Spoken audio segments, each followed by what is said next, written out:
இந்த பிரமிட பாருங்க. இதோட பாட்டம் லெவல்ல இருக்கிறவங்க ஒரு சராசரியான வாழ்க்கையை வாழக்கூடிய மக்கள். இங்க இருக்கக்கூடிய கூட்டம் மிக பெரியது. இதுக்கு அடுத்த கட்டத்துல ஆவரேஜான பீப்புளை விட அவங்களுடைய வாழ்க்கையில கொஞ்சம் எக்ஸ்ட்ராவா செய்யறவங்க. இங்க கீழே இருக்கிறத விட அந்த கூட்டம் கொஞ்சம் கம்மியா இருக்கும். இந்த பிரமிட்ல அப்படியே படிப்படியா மேல போக போக அதோட பாதை குறுகிட்டே போகும், அது கடினமாகிட்டே போகும். அதனால நிறைய மக்கள் அந்த டாப் லெவலுக்கு போகவே மாட்டாங்க. ஈஸியா அதுக்கு கீழே இருக்கிற அந்த நிலையிலேயே ஸ்ட்ரக் ஆயிடுவாங்க. நீங்க இந்த ஆவரேஜான கேட்டகரியை விட்டுட்டு டாப் லெவலுக்கு போகணும் அப்படின்னா, உங்க வாழ்க்கையை நீங்க அப்கிரேட் பண்ணணும் அப்படின்னா, நீங்க ஃபாலோ பண்ண வேண்டிய ரூல்ஸ் என்ன அப்படிங்கறத இன்னைக்கான இந்த வீடியோ மூலமா நீங்க தெரிஞ்சுக்க போறீங்க. பிஃபோர் தட், வணக்கம் நண்பர்களே, welcome back to Epic Life. நான் உங்கள் வெற்றி கூட்டாளி. Let's begin. Rule 1, connect with great minds. உங்களோட சர்க்கிள கேட்டகரி வைஸ் பிரிச்சிடலாம். இதுல உங்களுடைய லைஃப்ல எந்தெந்த சர்க்கிள், அதாவது எந்தெந்த கேட்டகரி மக்கள் இருக்காங்க அப்படின்னு பாருங்க. முதலாவது சர்க்கிள் ஃப்ரெண்ட்ஸ், நண்பர்கள். ரொம்ப ஈஸியா எல்லாருக்குமே கிடைக்கக்கூடிய ஒரு ரிலேஷன்ஷிப் அப்படின்னு சொல்லலாம். பெரும்பாலும் நம்முடைய வாழ்க்கையில மிகப்பெரிய இன்ஃப்ளூயன்ஸ் பண்ணக்கூடிய ஒரு பெரிய சர்க்கிள் எது அப்படின்னு கேட்டீங்கன்னா ஃப்ரெண்ட்ஸ் அப்படின்னு சொல்லலாம். இந்த ஃப்ரெண்ட் சர்க்கிள்ல இருக்கக்கூடிய நண்பர்கள் எப்படிப்பட்டவங்களா இருக்காங்களோ அவங்களுடைய பழக்க வழக்கங்கள் உங்க லைஃப்ல இன்ஃப்ளூயன்ஸ் ஆகும். உங்களுடைய நண்பர்கள் மோசமா இருக்காங்க அப்படின்னா, ஒன்னு அதே மோசமான ஒரு விஷயத்த நீங்க செய்ய ஆரம்பிச்சிடுவீங்க. அப்படி இல்லைன்னா மோசமான வேற ஏதாவது செயலை நீங்க செய்வீங்க. ஆனா அதை செய்யும் போது உங்களுக்கு குற்ற உணர்வே இருக்காது. அவங்களோட உங்களை கம்பேர் பண்ணி அவங்க மோசமா இருக்காங்க, சோ நாமளும் மோசமா இருந்தா எந்த தப்பும் இல்லை அப்படின்னு சொல்லிட்டு அந்த நெகட்டிவ் இன்ஃப்ளூயன்ஸை எடுத்துக்குவீங்க. இதே மாதிரி தான் பாசிட்டிவ் இன்ஃப்ளூயன்ஸும். சோ உங்களுடைய நண்பர்கள் உங்களை பாசிட்டிவா இன்ஃப்ளூயன்ஸ் பண்ற மாதிரி இருக்கிறது ரொம்ப முக்கியம். நிறைய பேருக்கு நெகட்டிவா இன்ஃப்ளூயன்ஸ் பண்ணக்கூடிய நண்பர்களா இருப்பாங்க. நீங்க டாப் லெவலுக்கு போகணும் அப்படின்னா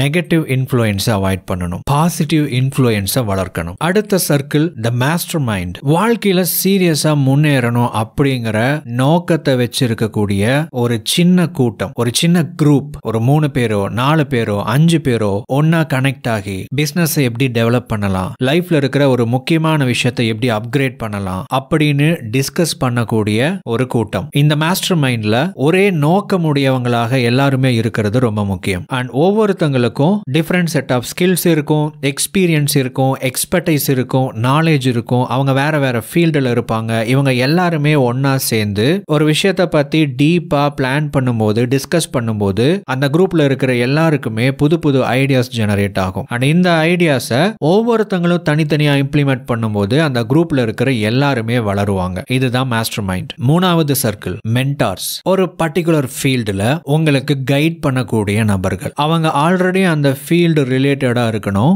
உங்களை விட அவங்களுக்கு அதிகமா தெரிஞ்சிருக்கலாம், இல்ல அதிகமா எக்ஸ்பீரியன்ஸ், இல்ல அவங்க அதிகமா நாலேஜ் கெயின் பண்றதுல ஸ்பெண்ட் பண்ணலாம். அந்த மாதிரியான நபர்கள் அவங்களுடைய நாலேஜையோ எக்ஸ்பீரியன்ஸையோ அவங்களுடைய எக்ஸ்பர்டைஸை வச்சு உங்களுக்கு கைட் பண்ணுவாங்க. இது ஒரு கெரியர், பிசினஸ் அப்படின்னு இல்லாம எல்லாத்துக்குமே இது பொருந்தும். ஸ்பிரிச்சுவாலிட்டின்னு எடுத்துக்கலாம், ஃபிட்னஸ்னு எடுத்துக்கலாம். சோ எல்லாத்துக்குமே உங்களை விட விஷயம் அதிகமா தெரிஞ்சவங்க உங்களுக்கு கைட் பண்றாங்க அப்படின்னா அவங்க மென்டார் அப்படின்னு அர்த்தம். அடுத்த சர்க்கிள் த நெட்வொர்க். நெட்வொர்க் அப்படின்னா நிறைய குரூப் ஆஃப் பீப்புளோட கனெக்ஷன்ஸ் வச்சிருக்கிறது. இந்த கனெக்ஷன்ஸ் எப்படி இருக்கணும்னா, நீங்க யாரு அப்படின்னு அவங்களுக்கு தெரியணும், அவங்க எல்லாம் யாரு என்ன பண்றாங்க அப்படிங்கிற டீடைல்ஸ் உங்களுக்கு தெரியணும். உதாரணத்துக்கு நீங்க தொழில் ரீதியா நெட்வொர்க் பண்றீங்க அப்படின்னா ஒரு 1000 பேர் உங்க நெட்வொர்க்ல இருக்காங்கன்னு வச்சுக்கோங்க. உங்களுக்கு ஏதாவது ஒரு உதவி தேவைப்படுது, ஒரு விஷயத்தை பத்தி டீடைல்ஸ் தேவைப்படுது, இல்ல உங்களுக்கு ஒரு ப்ராடக்டோ ஒரு சர்வீஸோ தேவைப்படுது. அதை உங்களுடைய நெட்வொர்க் மூலமா கனெக்ட் பண்ணி உங்களுடைய தேவைகளை நீங்க பூர்த்தி பண்ணிக்கிறீங்க. அதே மாதிரி உங்களுடைய நெட்வொர்க்ல இருக்கிற யாராவது ஒருத்தங்களுக்கு இதே மாதிரியான விஷயங்கள் தேவைப்படும் போது அவங்க உங்களை கான்டாக்ட் பண்ணுவாங்க. இதுதான் நெட்வொர்க். அடுத்த circle source of knowledge, ideas and thoughts. இதுக்கு முன்னாடி வரைக்கும் நாம பார்த்த இந்த சர்க்கிள் இருக்கு இல்லைங்களா, இதெல்லாம் நீங்க மற்ற மனிதர்களோடு டைரக்டா கனெக்ட் பண்ண முடிஞ்ச ஒரு சர்க்கிள். இப்ப பார்க்கிற இந்த சர்க்கிள் ஒன்னு நீங்க டைரக்டா கனெக்ட் பண்ண முடிஞ்ச மனிதர்களாக இருக்கலாம், இல்ல நீங்க டைரக்டா அவங்க கூட பேசாட்டியும் அவங்களுடைய ஒர்க்கை நீங்க ஃபாலோ பண்ற மனிதர்களாக இருக்கலாம். உதாரணத்துக்கு யூடியூப்ல ஒரு பர்டிகுலர் கிரியேட்டர் அவருடைய தாட் ப்ராசஸை எக்ஸ்பிளைன் பண்றாரு. உங்களை உங்களை எஜுகேட் பண்றாரு, நிறைய ஐடியாஸை கொடுக்குறாரு, அவரை நீங்க தொடர்ச்சியா ஃபாலோ பண்ணிக்கிட்டு இருக்கிறீங்க அப்படின்னா அவங்க கூட நீங்க டைரக்டா கனெக்ட் ஆகல, பட் அவங்க போடுற அந்த கான்டென்ட் மூலமா நீங்க உங்களுடைய தாட் ப்ராசஸை அப்கிரேட் பண்ணிக்கிட்டே இருக்கீங்க, புது புது நிறைய விஷயங்களை லேர்ன் பண்ணிக்கிட்டே இருக்கீங்க, அண்ட் அதன் மூலமா உங்களுக்கு நிறைய ஐடியாஸ் கிடைச்சிக்கிட்டே இருக்கு. இது ஒரு புத்தக ஆசிரியரா இருக்கலாம், அதாவது ஒரு குறிப்பிட்ட நபருடைய புத்தகத்தை தொடர்ச்சியா நீங்க படிக்கக்கூடிய நபரா இருக்கலாம், அல்லது பிளாக் படிக்கக்கூடிய நபரா இருக்கலாம். சில பேர் நல்ல குவாலிட்டியான பிளாக்ஸ் இன்டர்நெட்ல எழுதுறாங்க, அவங்களுடைய பிளாக்ஸை நீங்க தொடர்ச்சியா ரீட் பண்ணிக்கிட்டே இருக்கிற நபராக இருக்கலாம். நிறைய பேர் பாட்காஸ்ட் பண்றாங்க, அவங்களுடைய மெசேஜஸை எக்ஸ்பிரஸ் பண்ணிக்கிட்டே இருக்காங்க, அது யூடியூப் சேனல் மூலமாக இருக்கலாம், அவங்க ஒரு எழுத்தாளரா இருக்கலாம், வாட்எவர். பட் ஏதோ ஒரு விதத்துல உங்களுடைய சிந்தனையை அவங்க தூண்டுறாங்க, உங்களுக்கு ஐடியாஸ் கிடைக்குது, அண்ட் அவங்க உங்களை எஜுகேட் பண்றாங்க, நாலேஜ் கொடுக்கறாங்க, வேல்யூ கொடுக்கறாங்க அப்படின்னா அந்த மாதிரியான மக்களை எல்லாம் இந்த சர்க்கிள்ல எடுத்துக்கலாம். இப்ப நாம பார்த்த இந்த எல்லா சர்க்கிளுமே உங்க வாழ்க்கையில இருக்குதா அப்படின்னு பாருங்க. இந்த எல்லா சர்க்கிளுமே உங்க லைஃப்ல இல்லைன்னா நீங்க என்ன பண்ணணும் தெரியுங்களா? இதையெல்லாம் நீங்க உருவாக்கணும். எஸ், நல்ல நண்பர்களை உருவாக்கணும், மென்டார்ஸோட கனெக்ட் ஆகணும், உங்களை மாதிரியே அதே மாதிரியான நோக்கமுடைய நபர்களோட சேர்ந்து ஒரு மாஸ்டர் மைண்டை கிரியேட் பண்ணணும், அண்ட் உங்க தாட் ப்ராசஸை இம்ப்ரூவ் பண்ணக்கூடிய, உங்களை எஜுகேட் பண்ணக்கூடிய மனிதர்களை நீங்க சோஷியல் மீடியாவிலேயோ புத்தகங்கள் மூலமாகவோ பாட்காஸ்ட் மூலமாகவோ ஃபாலோ பண்ணணும். முதல் விஷயமும் கடைசி விஷயமும் ஈஸி, எல்லாருமே பண்ணிடுவாங்க. ஆனா அது போதாது, மிச்சம் இருக்கிற மற்ற சர்க்கிளையும் நல்ல குவாலிட்டியான நெட்வொர்க்கையும் நீங்க பில்ட் பண்ணணும். இதை பண்ணுனீங்க அப்படின்னா நிச்சயமா அடுத்த 6 மாசத்துல உங்களாலேயே உங்களை அடையாளம் கண்டுபிடிக்க முடியாத அளவுக்கு உங்க லைஃப் மாறி இருக்கும். உங்க லைஃபை மாத்துறதுல நீங்க ரொம்ப சீரியஸான நபர் அப்படின்னா அதுக்காக நீங்க நிறைய ஐடியாஸை இன்டர்நெட்ல யூடியூப் வீடியோஸ் மூலமா பார்த்துக்கிட்டு கேட்டுக்கிட்டு இருக்கீங்க அப்படின்னா எல்லாத்தையும் நிப்பாட்டிட்டு இந்த ஒரு விஷயத்தை மட்டும் பண்ணுங்க. ஆக்சுவலி இது உங்க லைஃபை டோட்டலா மாத்தும். It's a challenge. நிச்சயமா உங்க லைஃபை இது மாத்தும். Number 2, don't buy into FOMO, fear of missing out அப்படின்னு ஒரு விஷயம் இருக்கு. இந்த விஷயத்தை நம்ம தெரிஞ்சுக்கல அப்படின்னா மற்றவங்களுக்கு தெரியாத ஒரு விஷயம் நமக்கும் தெரியாம போயிடும் அப்படின்னு பயப்படுறது. இந்த ஒரு விஷயத்தை மட்டும் நம்ம செய்யல அப்படின்னா நம்ம மற்றவங்களை விட வித்தியாசமா போயிடுவோம், இல்ல மற்றவங்க எல்லாரும் நம்மளை வித்தியாசமா பார்க்க ஆரம்பிச்சிடுவாங்க அப்படின்னு பயப்படுறது. திங்க் அண்ட் க்ரோ ரிச் புத்தகத்துல ஒரு அழகான அற்புதமான பவர்ஃபுல்லான ஒரு கோட் இருக்கு. The starting point of all achievement is desire. எல்லா சாதனைகளுடைய ஆரம்ப புள்ளி அப்படிங்கிறது விருப்பம் தான். Weak desires bring weak results. வலிமையற்ற விருப்பங்கள் குறுகிய விளைவுகளையே உருவாக்கும். உங்களுடைய விருப்பம் வலிமையானதாக இல்லை அப்படின்னா, அதாவது ஒரு ஸ்ட்ராங் டிசைர் அப்படின்னா இந்த FOMO மாதிரி இல்லாத டிசையர்ஸ். அடுத்தவங்க கார் வாங்குறாங்க, சோ நானும் கார் வாங்கல, நானும் கார்ல போகல அப்படின்னா எல்லாரும் என்ன ஒரு மாதிரி பார்ப்பாங்க அப்படின்னு நினைச்சிட்டு கார் வாங்கி இஎம்ஐ ட்ராப்ல போய் மாட்டுறது. நிறைய விஷயங்களை தெரிஞ்சுக்கணும், இதை பத்தி தெரிஞ்சுக்கணும், அதை பத்தி தெரிஞ்சுக்கணும், நாட்டு நடப்பை தெரிஞ்சுக்கணும்,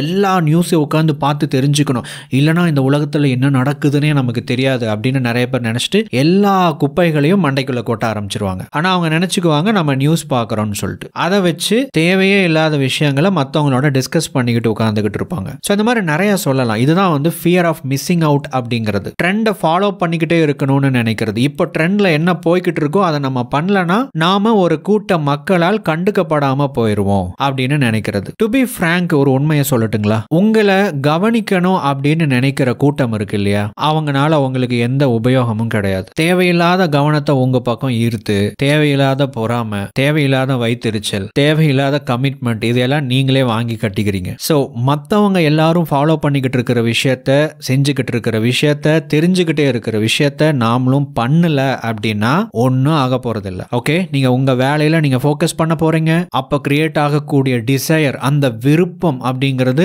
அப்பதான் தீவிரமானதாக இருக்கும். ஏன்னா அப்பதான் உங்களுடைய கோல்ஸை வந்து பெருசா செட் பண்ணுவீங்க. அதுல ஒரு நியாயம் இருக்கும், அதுல ஒரு குவாலிட்டி, தரம் இருக்கும். இந்த எல்லா விஷயங்களையும் பண்ணிக்கிட்டு நீங்க ஒரு கோல் செட் பண்ணீங்கன்னா அது உருப்படியான கோலாகவே இருக்காது. சோ மத்தவங்களை பத்தி நினைக்காதீங்க, மத்தவங்களை ஈர்க்கணும்னு நினைக்காதீங்க. உங்க வேலையை நீங்க பாருங்க. நீங்க என்ன பண்றீங்க அப்படிங்கறத மக்களுக்கு தெரியப்படுத்துறத நிப்பாட்டுங்க. நீங்க என்ன பண்ண போறீங்க அப்படின்னு உங்களுடைய பிளான்ஸை மத்தவங்களுக்கு சொல்றத ஸ்டாப் பண்ணுங்க. செயல்ல இறங்குங்க. அதுக்கப்புறம் தேவைப்படுற தரமான குவாலிட்டியான மக்கள் மட்டும் உங்களை பார்ப்பாங்க.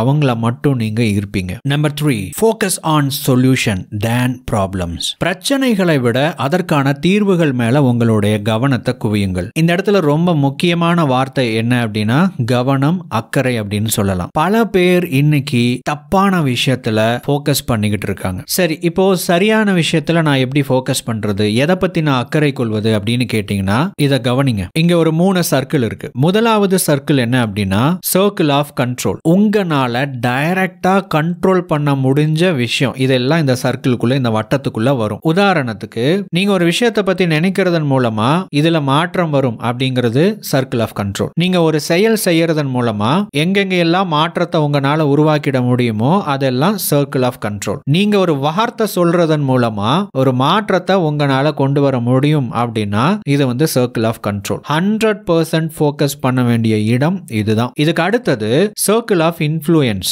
டைரக்டா உங்களுக்கு அது மேல கண்ட்ரோல் இல்ல, ஆனா உங்களுக்கு அதன் மேல இன்ஃப்ளூயன்ஸ் இருக்கு. உதாரணத்துக்கு நீங்க ஒரு தொழில் பண்ணிக்கிட்டு இருக்கிறீங்கன்னு வச்சுக்கோங்க. அந்த பிசினஸ் ஸ்பேஸ்க்குள்ள நடக்கிற எல்லா விஷயத்திலையும் நீங்க கண்ட்ரோல் பண்ண முடியும். நீங்க ஒரு செயல் செய்யறதன் மூலமாகவோ, இல்ல உங்களுக்கு ஐடியா வரதன் மூலமாகவோ, இல்ல நீங்க ஒரு வார்த்தையை சொல்றதன் மூலமாகவோ அங்க ஒரு மாற்றத்தை நீங்க உருவாக்க முடியும். சர்க்கிள் ஆஃப் இன்ஃப்ளூயன்ஸ் அப்படிங்கிறது உங்களுடைய அந்த பிசினஸ் ஸ்பேஸுக்கு வரக்கூடிய கஸ்டமர்ஸ்னு எடுத்துக்கோங்க. உங்க கஸ்டமர்ஸை உங்களால கண்ட்ரோல் பண்ண முடியுமான்னு கேட்டீங்கன்னா கண்ட்ரோல் பண்ண முடியாது, இன்ஃப்ளூயன்ஸ் பண்ணலாம். உதாரணத்துக்கு அவங்க ஒரு ப்ராடக்ட்டை பத்தி கேட்கறாங்க அப்படின்னா நீங்க வேற ஒரு ப்ராடக்ட்டை சஜஸ்ட் பண்றீங்க. அவங்க அந்த பொருளை வாங்குறதுக்கான வாய்ப்புகள் அதிகம். சோ இப்போ நீங்க என்ன பண்றீங்க?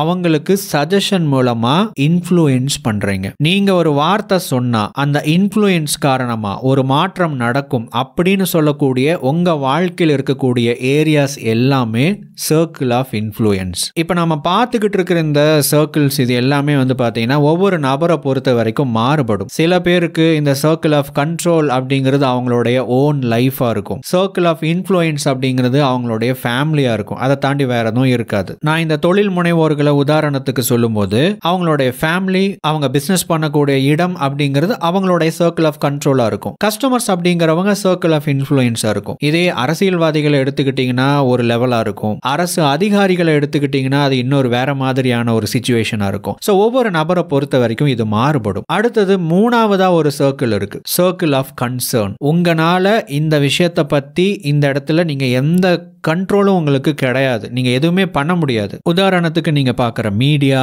சோஷியல் மீடியா, அரசியல், உங்களை சுத்தி இருக்கக்கூடிய சூழல், நீங்க இருக்கக்கூடிய இடம், நாடு, உங்க பக்கத்து வீட்டுக்காரங்க, இதையெல்லாம் உங்களால கண்ட்ரோல் பண்ணவே முடியாது டைரக்டா. ஆனா இதை பத்தி எல்லாம் நீங்க அக்கறை கொள்கிறீர்கள் இல்லைங்களா? சோ இதுதான் வந்து சர்க்கிள் ஆஃப் கன்சர்ன் அப்படிங்கிறது. இந்த விஷயம் எல்லாம் உங்க வாழ்க்கையில ஏதோ ஒரு இன்ஃப்ளூயன்ஸை சின்ன லெவல்ல பண்ணிக்கிட்டு இருக்கோம். ஆனா இந்த சர்க்கிள் ஆஃப் கன்சர்னை வந்து உங்களால டைரக்டா இன்ஃப்ளூயன்ஸ் பண்ணவே முடியாது. ஆனா நிறைய பேர் இந்த சர்க்கிள் ஆஃப் கன்சர்னை வச்சு அடிச்சுக்கிறாங்க, விவாதம் பண்ணிக்கிட்டு இருக்கிறாங்க, அவங்களுடைய ஆதங்கத்தை கொட்டி தீர்த்துக்கிட்டு இருக்கிறாங்க, வன்மத்தை கொட்டி தீர்த்துக்கிட்டு இருக்கிறாங்க, கோபத்தை கொட்டி தீர்த்துக்கிட்டு இருக்காங்க. அவங்க மைண்டுக்குள்ள இதை பத்தி எல்லாம் ஓடிக்கிட்டே இருக்கு.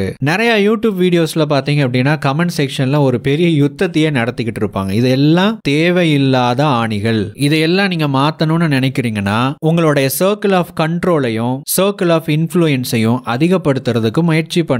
அப்ப வேணா நீங்க உண்மையாவே மாத்துவீங்க. இல்லனா சும்மா கூவிக்கிட்டு இருக்கிற ஒரு கூட்டமா தான் இருப்பீங்க. நிறைய பேர் அதை தான் இன்னைக்கு பண்ணிக்கிட்டு இருக்காங்க. அதனாலதான் வாழ்க்கையில அடுத்த நிலைக்கு போகாம இருக்காங்க. இத முதல்ல நிப்பாட்டுங்க. இந்த சர்க்கிள் ஆஃப் கன்சர்னை பத்தி உங்க மண்டைக்குள்ள ஓடுற எல்லா விஷயத்தையும் நிப்பாட்டுங்க. Circle of control, circle of influence, இதை எப்படி மேம்படுத்தலாம் அப்படின்னு பாருங்க. அதை என்னைக்கு நீங்க உண்மையா, சின்சியரா, சீரியஸா பண்றீங்களோ அன்னைக்கு தான் நீங்க ஒரு மாற்றத்தை உங்களால கொண்டு வர முடியும். அது உங்க வாழ்க்கையா இருந்தாலும் சரி, அடுத்தவங்க வாழ்க்கையா இருந்தாலும் சரி, அல்லது ஒரு நாடா இருந்தாலும் சரி. நம்பர் 4, ஹேவ் அ திங்க் டே.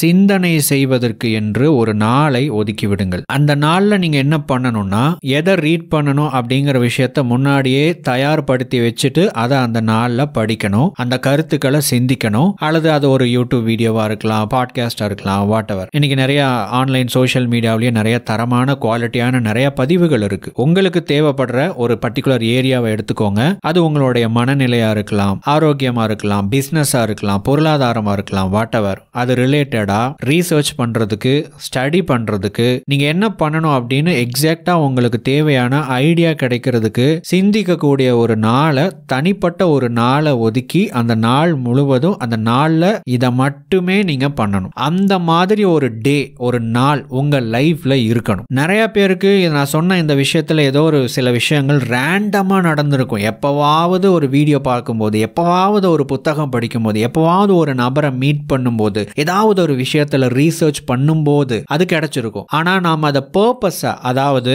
நான் ரீசர்ச் பண்ண போறேன், இதை பத்தி சிந்திக்க போறேன், நான் இதை பத்தி கொஞ்சம் லேர்ன் பண்ணி பிரைன் ஸ்டார்ம் பண்ண போறேன் அப்படின்னு நாம இறங்குறோமா அப்படின்னு கேட்டீங்கன்னா இறங்குறதே கிடையாது. இதெல்லாம் நம்ம ரேண்டமா நடக்கணும்னு எதிர்பார்க்கிறோம். நண்பர்களே, ஒரு விஷயத்தை நல்லா புரிஞ்சுக்கோங்க.